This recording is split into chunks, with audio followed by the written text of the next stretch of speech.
Hey, what's up, everybody? This is Charles. I want to welcome you guys to another episode of the Dreamerspro Show, where we cover everything from sports, hot topics, classic debates, entertainment, where we give you guys a fresh perspective on things and how we see them. And in today's episode, the topic is, are the refs trying to sabotage the Clippers this season?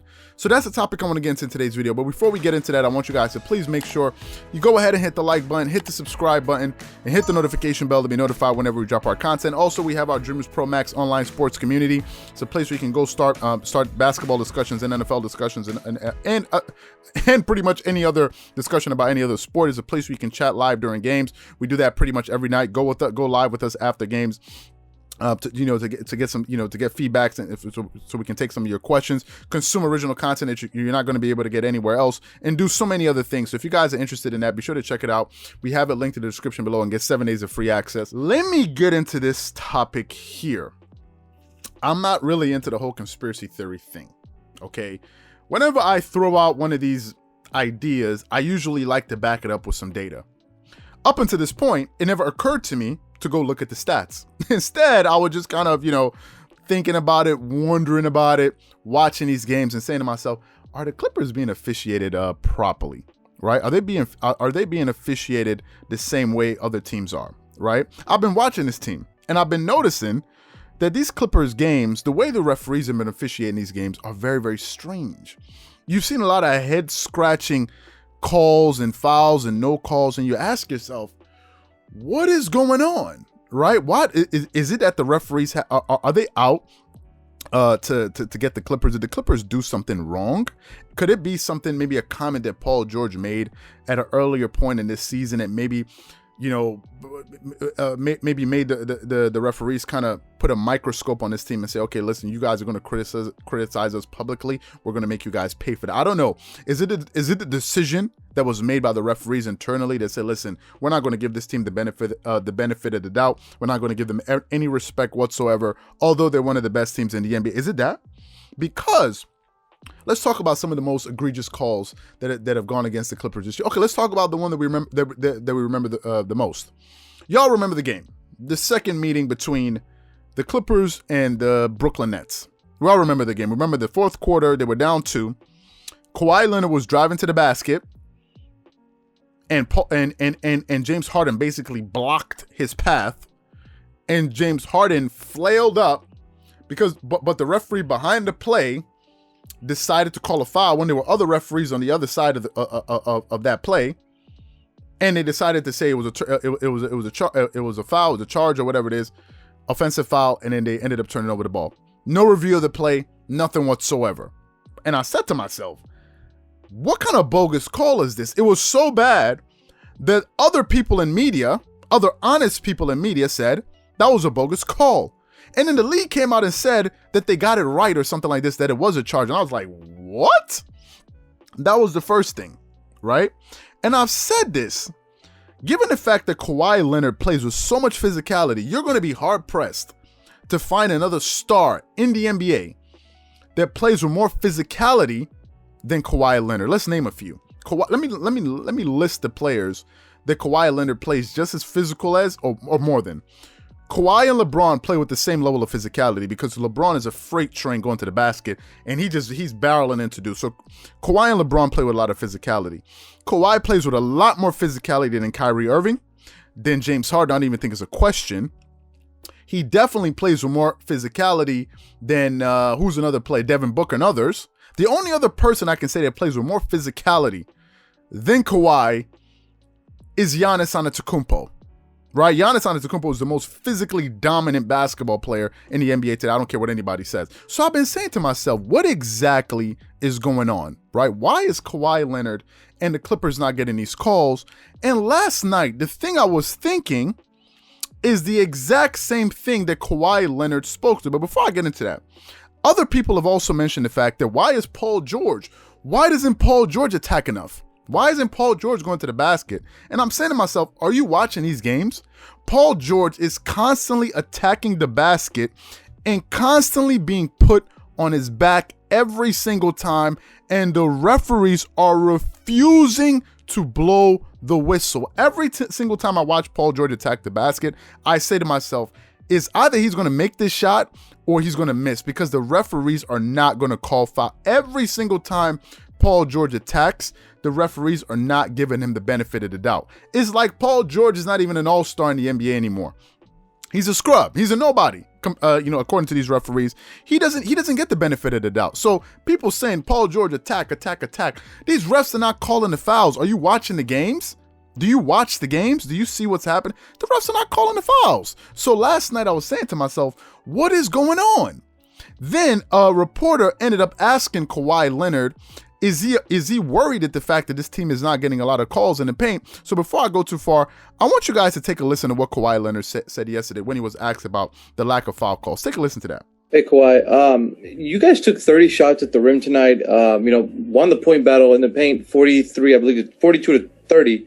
You guys only got like 3 shooting fouls called there. I'm curious, as a player, like, is there anything you can kind of do differently? Do you think there's anything you could have done differently or to get more leeway with the refs to get those calls? Because it looked like you guys may have been getting hacked. No. They looked at my miss down for 30 minutes. It seemed like just everybody seen him hit my hand. So I don't know. Once we get there, we gotta knock it down. We were 6 for 11 tonight. I'll take the lead on that one, being my fault. But we just gotta keep going. We gotta keep pushing and don't worry about it, and just play stronger and make those layups. Those floaters that we're trying to get to. Do you see a solution to the lack of free throw attempts so far? Or is it as simple as just keep pushing and you'll get them eventually? That's it. Or just make every shot you shoot. That's all we can do. Lack of focus, finishing around the rim. I think a lot of calls not going our way. We're putting a lot of pressure at the rim. It's insane that we're not getting these calls, but it is what it is. It's nothing new to me. Hopefully we'll send a bunch of clips in. League's got to take a look at this. APG, you touched on it earlier, but without getting you in trouble, you guys took 30 shots at the rim. 3 shooting fouls were called. Can you explain to me what the process of I guess with you engaging with referees and having that conversation? Because it looked like you guys were getting hacked quite a bit tonight. What is that conversation like to try and get more leeway with officials in that situation? Just a bunch of lies. Can't go too much further than that. It's a bunch of lies.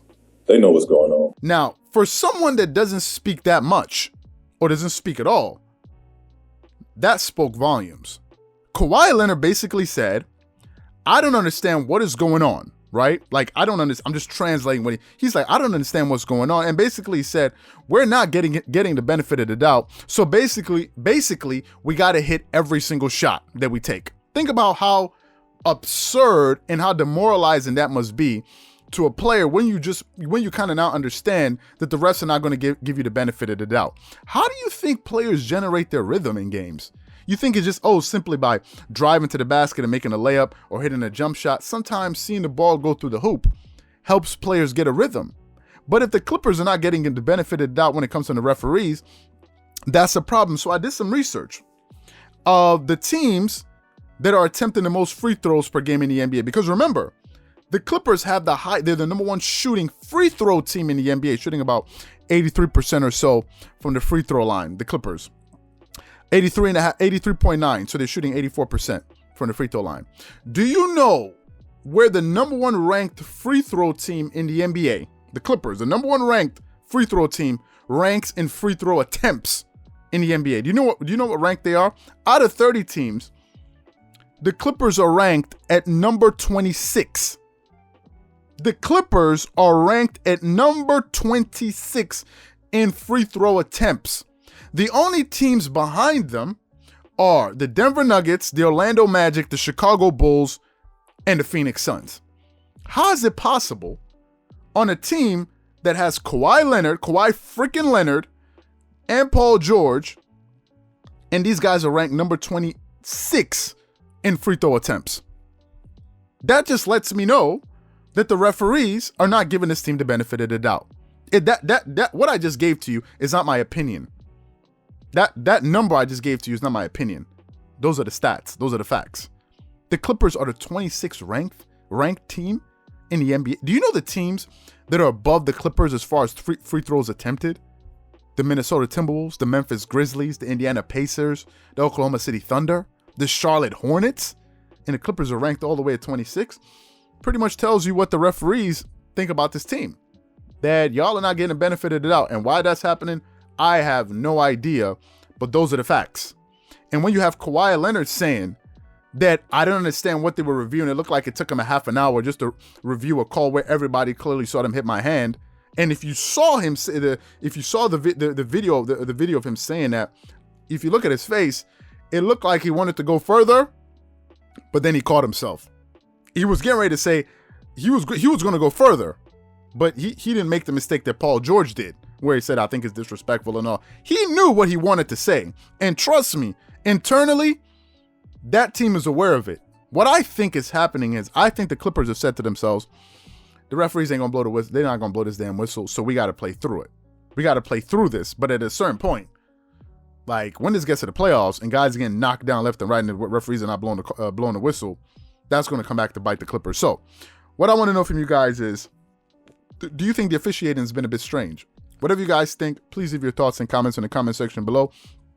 Again, if you enjoyed the video, be sure to make sure you go ahead and hit the like button, hit the subscribe button, and hit the notification bell to be notified whenever we drop our content. Once again, this is Charles here from Dreamers Pro. Wishing you guys an amazing day and catch you guys on the next episode. Peace.